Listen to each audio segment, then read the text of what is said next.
Alright, so this time we're going to install a subwoofer and a aftermarket radio into the car.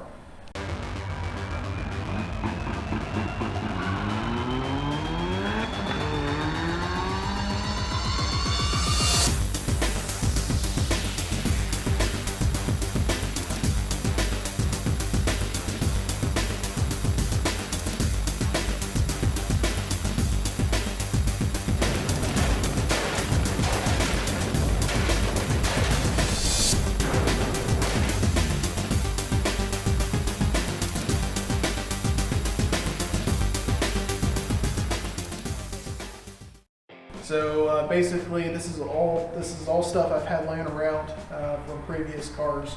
So we're going to take stuff that's just laying around and actually make it functional. There's a few components. The first one is an old Kenwood CD player radio. It's a KDC MP238, just an old radio I had from an older car. But it still works, and it's got the functions we need. It has a subwoofer, low output, so this will go to the amplifier. The amplifier we're using is an MTX RTP2002.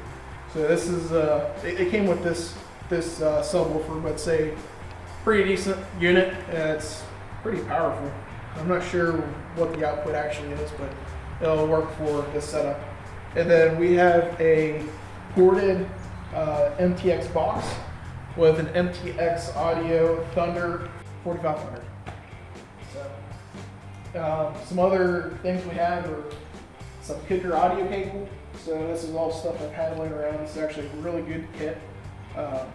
More cable than what we actually need for on this particular install, but it's what I have laying around, so it'll work. Alright, so this is the factory radio and CD player. It's a GT with a decent sound system. It's all factory. Radio, AM, FM, cassette, and it also has a Toyota CD player built into it as well. It all works good, has decent sound, but we're going to get that changed out with something that can play, music a little bit better and have a little bit more control on sound settings, to fine tune that to make it sound a little bit better.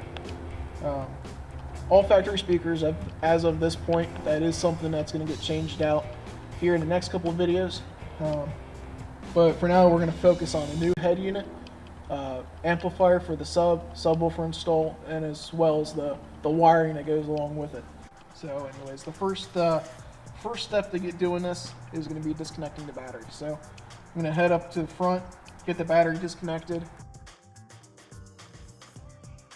Alright, so the other thing we need to look at is the power side of the battery.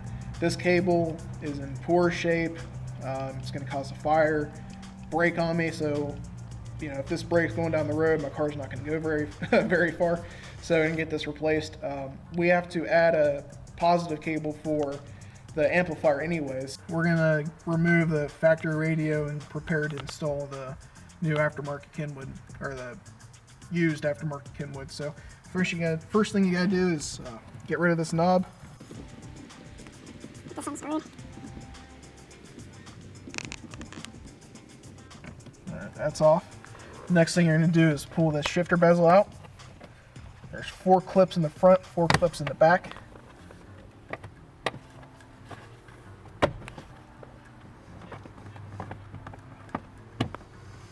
Alright. Gotta be gentle with it because they are known to break. So put that in a safe spot. Alright, next step is going to be removing the ashtray. Go ahead and get that out of the way. Alright. Then we're going to remove the bezel, radio bezel. Alright, so that's it for the screws. Keep those sorted.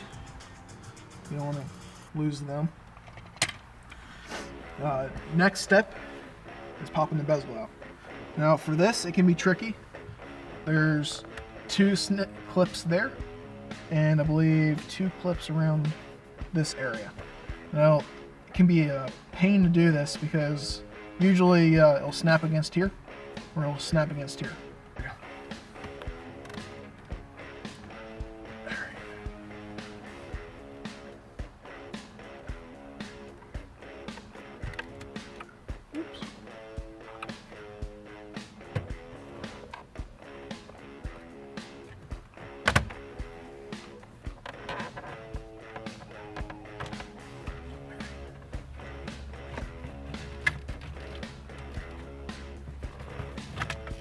Alright, now you're going to have a couple connectors back here.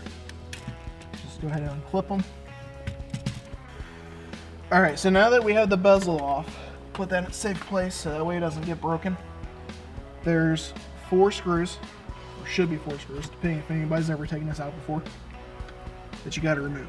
So, same 8mm socket, just go in there.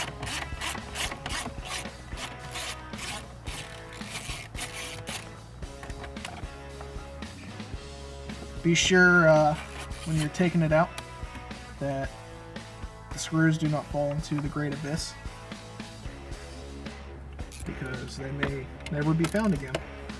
So now the whole bezel, or the whole radio, grab it from the bottom and from the sides and just easily pull it out, and then it's going to expose a couple wires in the back. Just gotta get your thumb in there and unclip them.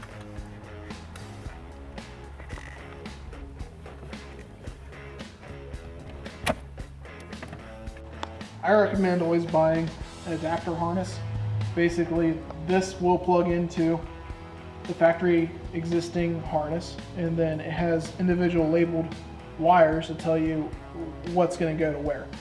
So you then just join this to that, and depending on what kind of harness your car comes with, it may have separate wires for the rear speakers. So essentially it would be all of these into one to make one connector like that.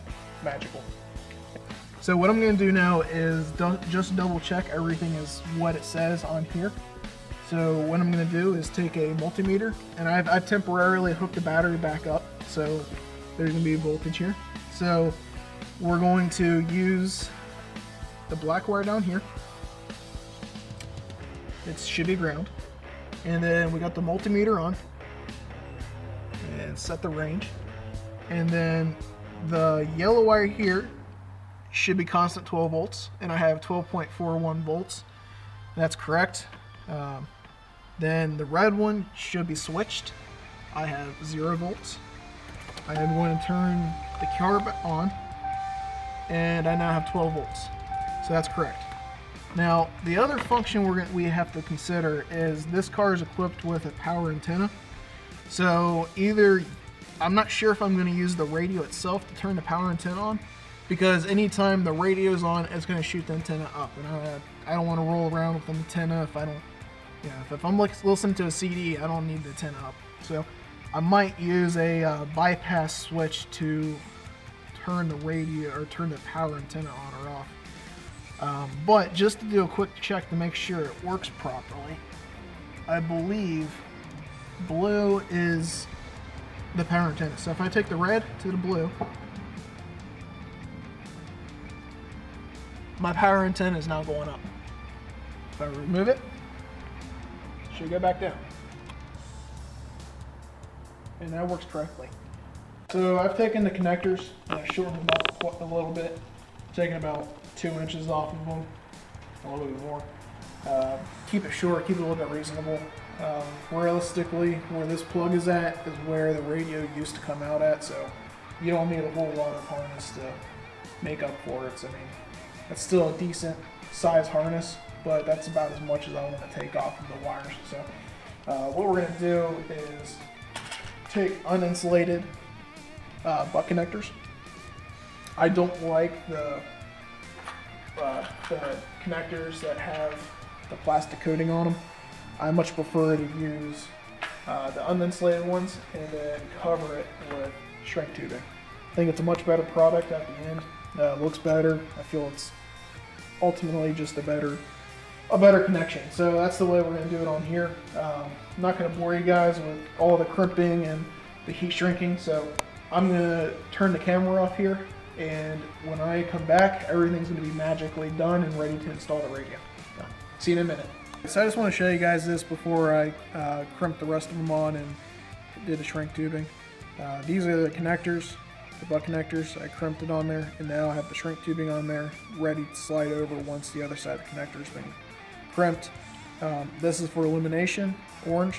We're not using that, so I went ahead and put a piece of shrink tubing over it and capped it off. So we got everything crimped and shrink tubed. So now I'm going to slide this last piece up and get it shrink tubed, and then we're going to fit the radio for the first test to make sure everything works properly.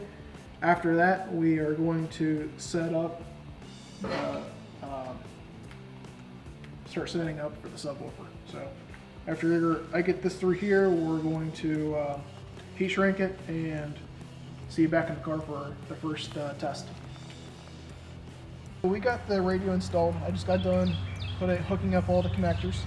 As you can see, there's plenty of harness. That's what I was talking about earlier. There's no point in having miles of extra wire because you don't need it. So anyways, that's more than what I would really want to have, but it's the least amount I can really do. So let's turn the power on. All the lights light up as it should. So let's test everything and see if it works.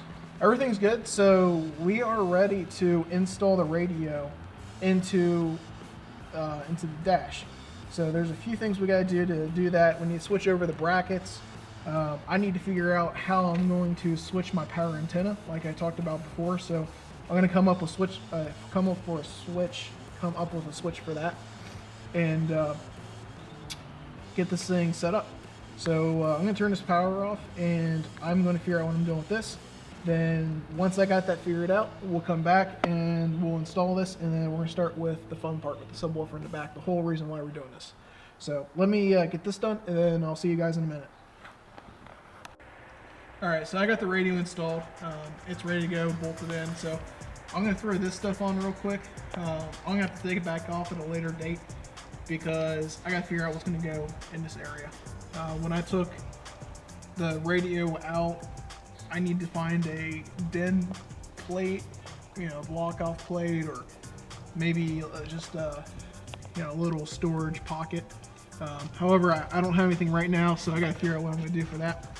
So for now, I'm just going to tuck all the wires back there and clip this thing back in place.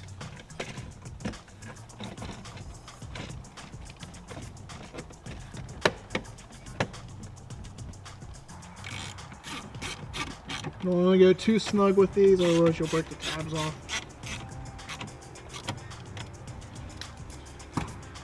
Just snugging off. This needs a new boot, so hopefully I'll be able to find a new boot for the future. Oops, other way. Just set it back in. I got all the wiring ready to go. I haven't ran it yet, but I got the amplifier low signal and the amplifier turn on. Signals the amplifier to turn on. So what we're going to do is we're going to pull this trim up and try to feed the wire back there. We also need to run a power cable back there, so I'm going to do that as well. Around on this car, I got the wires for the RCA cables in the back. I've got the amplifier on power signal wire in the back. Sub's back there, the amplifier's back there. So the last thing I need to run back there is the power cable. So I've been looking at it, and I've tried to figure out a few different ways to do it. And it looks like the best way to do it is going to be running the power cable through the interior from the back to the front, then going through the kick panel on the driver's side, and then through the wheel well, and then out of grommet in the wheel on the wheel well on the engine side, and then run to the battery.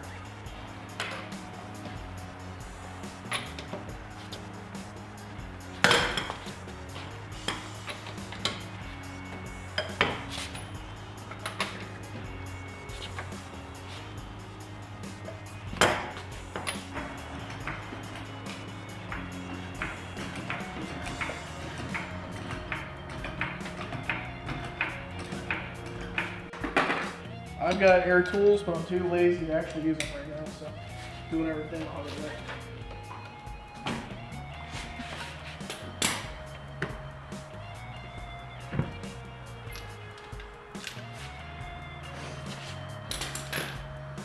Alright, so I gotta pull the plastic part out now.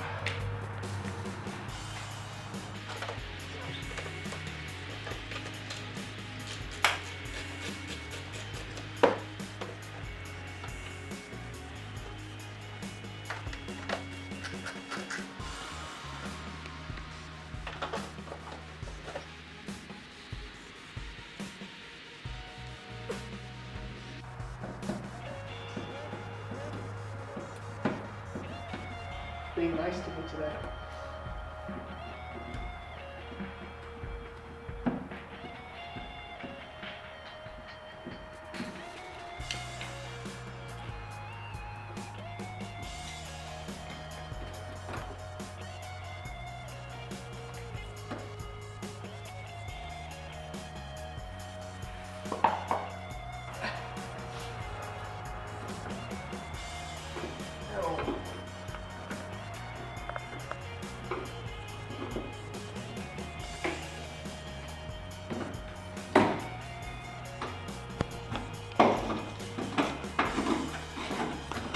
There's years and years of debris down here.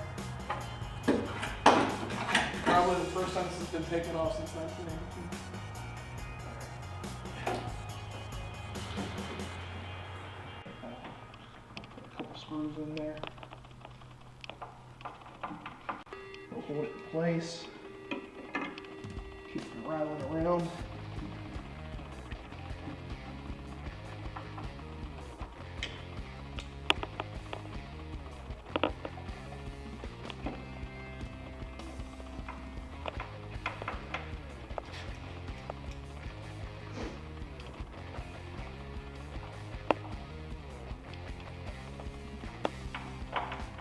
That's that. Signal, ground, power, and then we're going to bridge the amplifier to the subwoofer. So we just need to put a short little stereo wire in, and it'll be set up. I got the power cable, ran from the amplifier, through the back seat, under the seat cushion, through the carpet under the driver's seat, up through the kick panel, and then out a little orange grommet that had a little nipple on it that they weren't using. So I cut the little end off, ran the wire out through there, then ran the wire through the wheel well, through a grommet in the firewall, at the fender, then around to the fuse block that I just got done mounting. From the fuse block, it's going to come here and over to the positive side. Now, this is what's left of the terminal for the power side, for the positive. So we knew that was bad, so that's done. So here's a new one. It's much more durable. It's built way better. So I just got done cleaning the terminal on the positive side, positive post. So we're gonna put this on. So we're gonna go ahead and tighten that up. While we're at it, might as well. That's nice and snug. So these are the factory power connections. So what we're gonna do is we're gonna clean them up.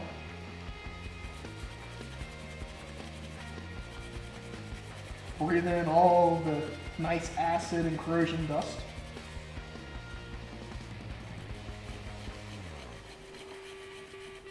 Both sides.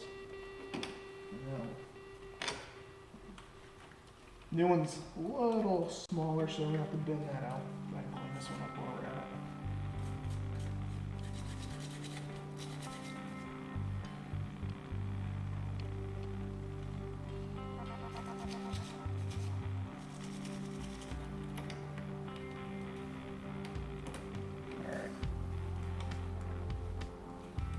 So what we're going to do next is route this cable under the air filter.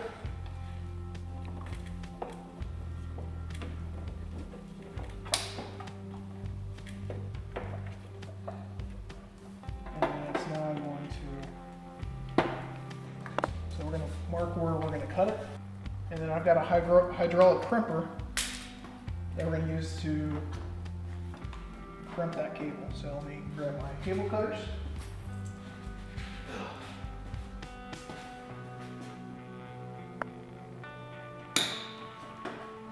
All right.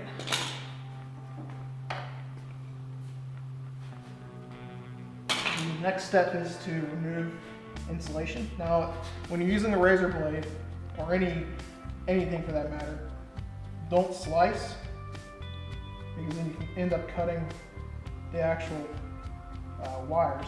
Just gently roll it across.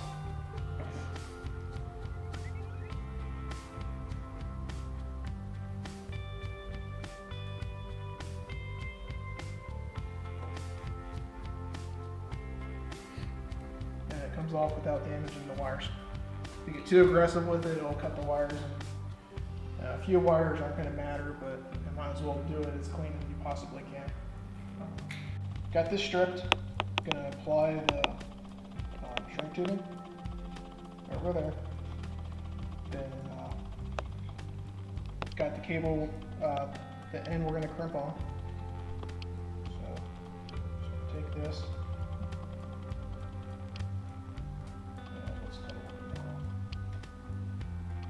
You want to make sure it goes in there a decent amount.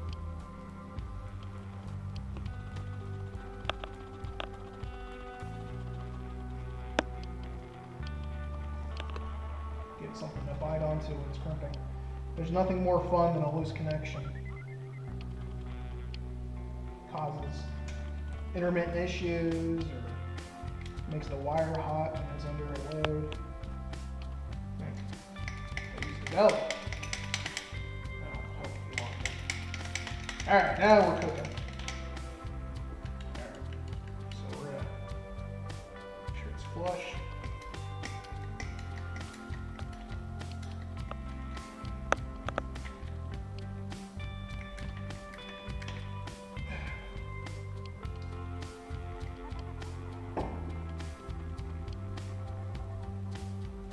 Make sure it's nice and tight. Put the shrink tubing over that.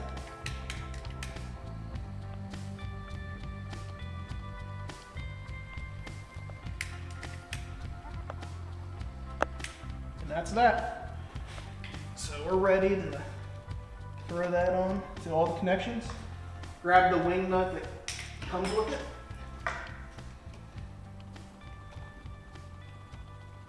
Tighten it on down.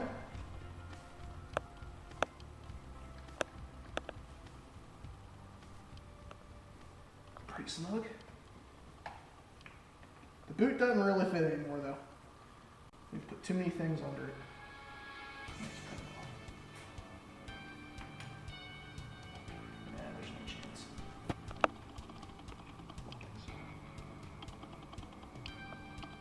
I prefer to keep the boot, but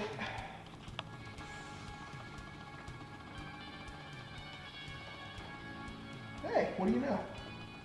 The boot fits. Cool, kinda. That's good enough. So this is snug, well on there. Put our fuse in. Then let's put this cover back on. Grab some more tools. Grab the lid. Put the lid back on. And when we put the battery negative cable back on, everything should work. Everything's set up and ready to go. I'm putting the wheel well back in. Put the wheel back on. Set it down. And then I'll sit in there and we'll get the first test. So let me put it all back together and see you back here in a few minutes. Everything's been tested. The amplifier is turning on. It's got power, it's got ground. The signal wire is working. So hopefully everything works well. So let's go ahead and go to the CD.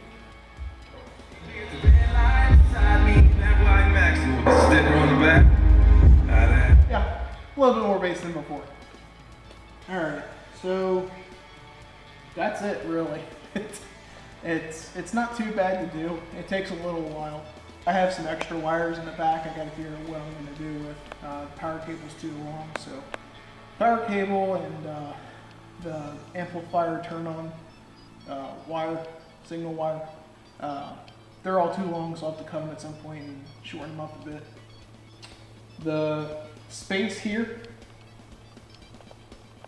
I have a plan for. I may make that another video. I'm not sure, but I've got a couple plans, and it should look cool. And it should work with some of the future modifications we're going to do.